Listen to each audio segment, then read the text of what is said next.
Number one, I grew up reading comic books. X-Men was a popular comic book I read back in the day. I say this because X-Men was created around civil rights. Stan Lee came out later on. Once it got popular, we started seeing the movies. He told y'all that I basically made the X-Men based off of what was going on in the civil rights. The mutants versus the humans. Of course, the mutants was black people. Humans was white folks. You had Professor Xavier and you had Magneto. Professor Xavier wanted to include everybody. He wanted to insulate everybody. Magneto was like, nope, I want my mutants. We stronger, we better. They don't like us. We can stand alone. We can do our own stuff. Growing up here in Atlanta with MLK and all of that stuff, I was always for, okay, let's everybody just be together. Let's just try to work it out. Go ahead, my brother. The older I get, okay, I'm more on Magneto's side because I don't care how far you move. At some point, they gonna kick you out. When they see you getting too much power, too much this, they gonna find a way to bring you down. They did get rid of that X-Men. Right. They gonna find a way, right? I say all that to say this. At the age that I am now, I'm 45. I care more about the advancement for us as black people and the people that stand for us versus a grifter, which leads me to Candace Owens. Candace Owens is a grifter. A grifter is somebody that's just going to use whatever platform or whatever trend at that time to try and make money for themselves and move on to the next little game.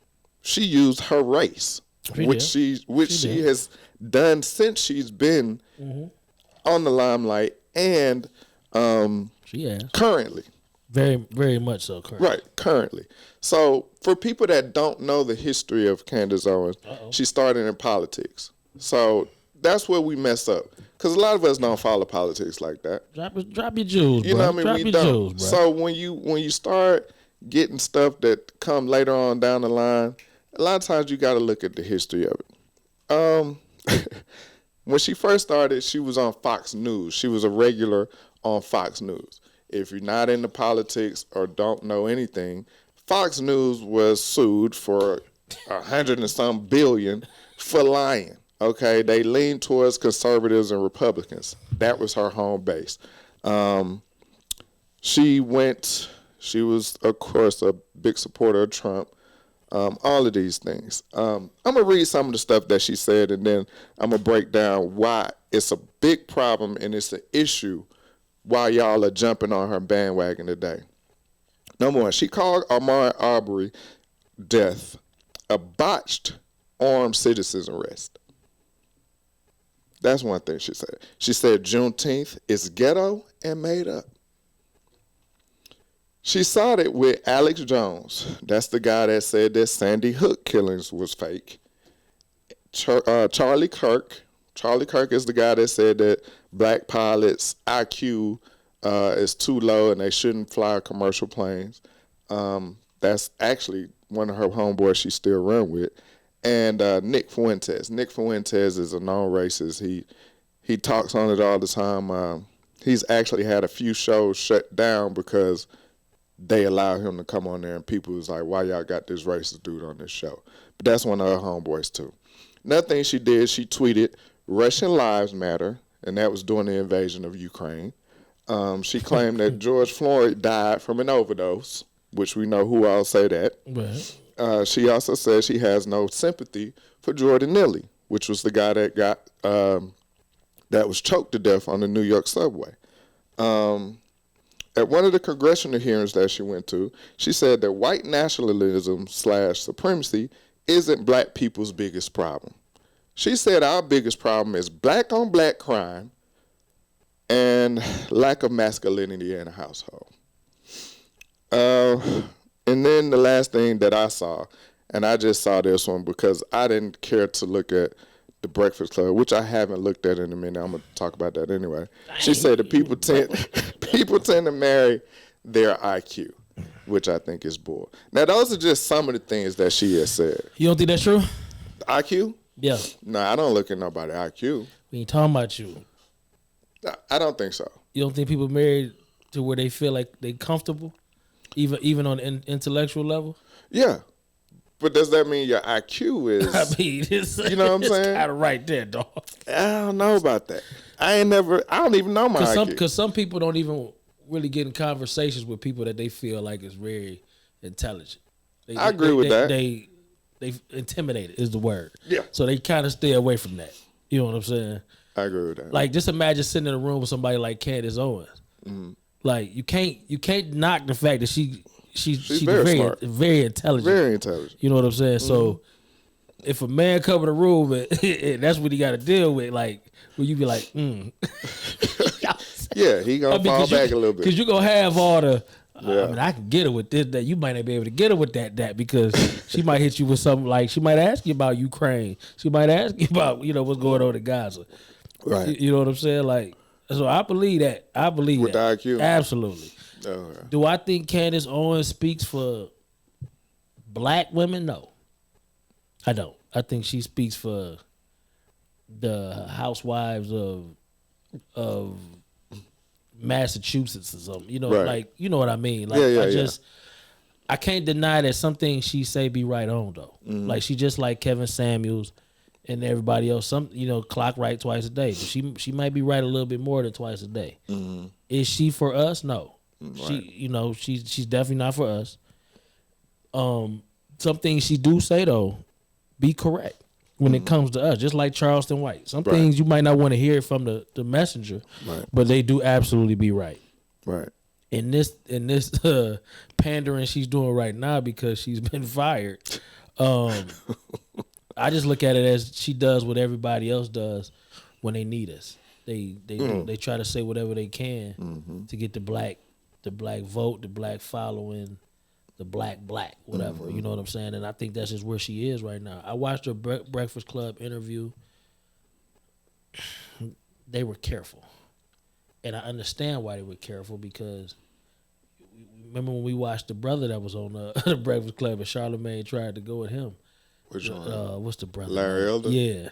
And, if that ain't where you supposed to be, you got to watch these and this is conversations I'm you get into. I'm double back on that when you know finish what I'm saying? with so the Breakfast Club. You got to watch that. Look at this man over here, man. I put in a lot of time over here. This brother over here asleep. But you my older. You got. But you're perfect. You are correct, and that's the thing that I need people to understand, and that's why I brought up DeSantis earlier. Yeah. I don't like DeSantis, but you watch him, and some things. Yeah. Some people gonna say some stuff that resonates, and that is right. Yeah. So Candace is a perfect example. She know how the right things to say, and she's very intelligent. The issue that I have with the Breakfast Club, and I didn't look at her interview. Mm-hmm. The Breakfast Club, when we think of the Breakfast Club, and I think maybe they're trying to change now, or they just try to do what's trending. But when you think of the Breakfast Club, you think about the culture as far as music, as far as all of these things. Up until the last 2 years, they're now trying to tap into politics. I'm going to disagree. I'm going to disagree with the timeline. Okay. I'm going to disagree with the timeline. But as of recently, so when you naturally think about the Breakfast Club, do you think of politics? I mean, but let me ask you this. Isn't that a good thing, though? It's good and bad, and this is why I say that. Go ahead, my brother. The good thing is that I can understand that now you want to get us involved that aren't normally involved in politics. Yeah. That's the great thing about it. The message is important. Exactly. Okay. The worst, the very detrimental part of it is if you don't know about it, don't come in here with this foolishness. Yeah. Because now you can't ask the real questions. And that's why you get them in there. And you mess with politicians, they eat you alive. You said, Larry Elder. Larry Elder did right. that. Yeah. But then you don't ask the real questions. Like when Nikki Haley came in there, you didn't ask her a real question. Vivek Goswami came in there, you didn't ask him the real question. But you get Monique in there, you try to go down on her. Try to go in on her. You know what I'm saying? So if you're going to do that, and then just recently they had the mayor yesterday. But they bought in somebody that's very in politics to challenge him. The black lady. Yeah. Yeah, she's in and out. Right. And she challenged him, and he was stuttering. He couldn't. Yeah, I mean, same thing they did with Larry Elder. You know what I'm saying? They had to bring that lady in.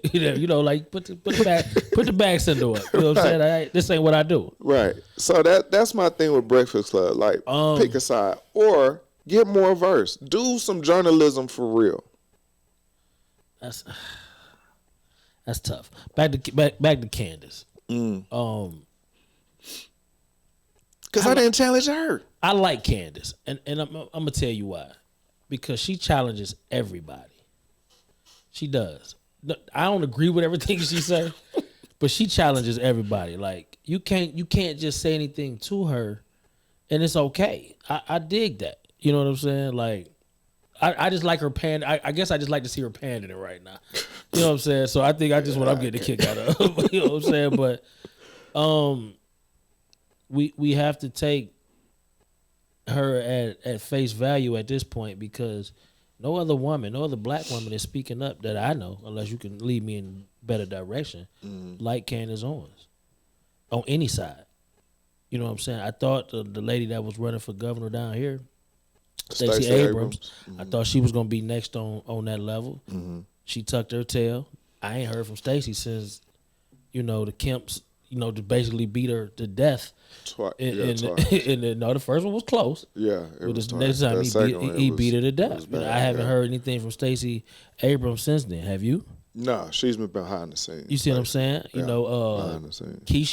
Since Keisha been gone. Oh, she knew she was done. I'm just saying, but when it comes to a voice for black women, until somebody else steps up, you got to take the good and the bad with Candace, man. You have to. Who else? I mean, because they don't want men doing all the talking, right?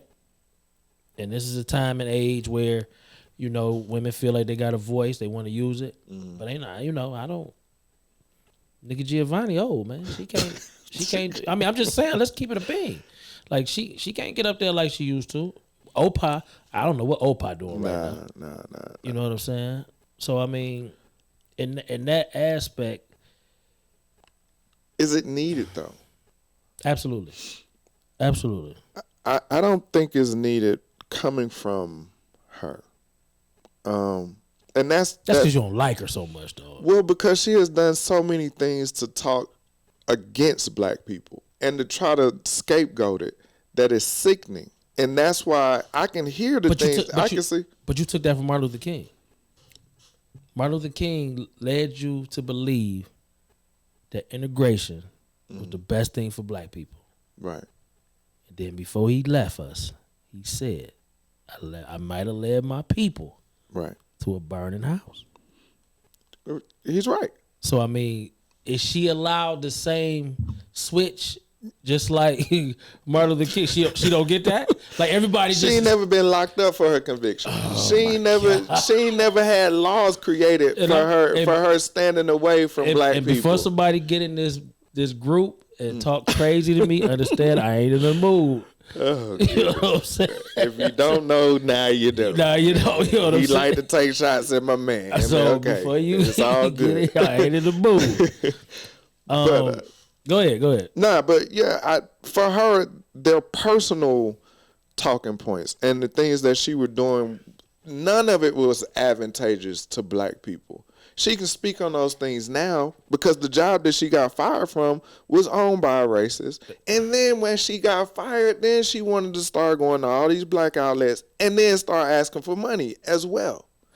Beforehand, she didn't want to have nothing to do with us. They all want money, man. And they all might be working for a racist. So, I mean, we don't own nothing. Byron Allen, only thing we got. Because Puffy just gave it out. You know what I'm saying?